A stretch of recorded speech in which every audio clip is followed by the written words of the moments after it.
হরে কৃষ্ণ, রাধে রাধে। আবারও ভগবানের নাম নিয়ে একটি নতুন ভিডিও শুরু করলাম। এখন চলছে অম্বুবাচী। জেনে নেওয়া যাক এই অম্বুবাচী কি এবং এর ধর্মীয় মাহাত্ম্যটা কি। অম্বু অর্থাৎ জল ও বাচী অর্থাৎ উৎফুল্লন। এই শব্দ দুটি মিলে অম্বুবাচী শব্দের উৎপত্তি। এই শব্দটি স্ত্রী শক্তি ও তার জন্ম দেওয়ার ক্ষমতাকে প্রকট করে।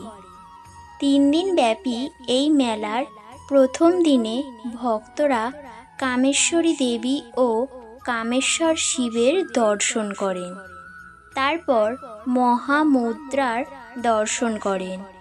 দেবীর যোনিমুদ্রা পীঠের 10 সিঁড়ি নিচে একটি গুহা আছে।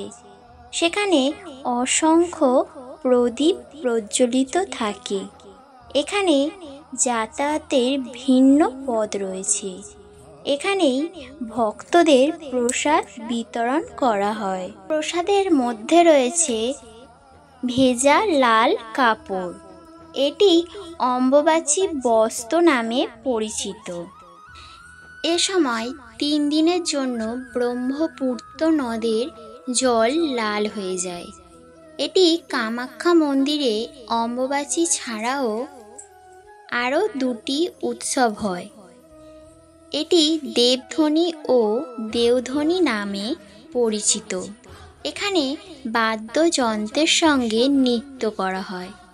পৌষ মাসের কৃষ্ণপক্ষের পুষ্য নক্ষত্রে পুষ্যাভিষেক উৎসব আয়োজিত হয়।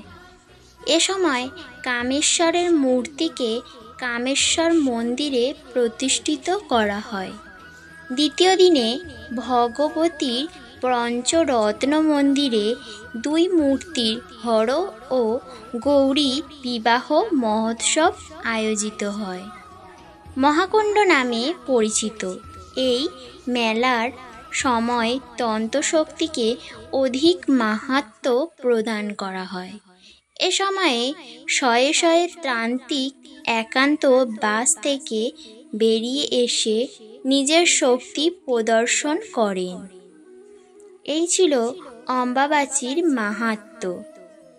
তো ভিডিওটি কেমন লাগলো অবশ্যই কমেন্ট করবেন, ভালো লাগলে শেয়ার করবেন এবং আমার চ্যানেলটিকে সাবস্ক্রাইব করে রাখবেন।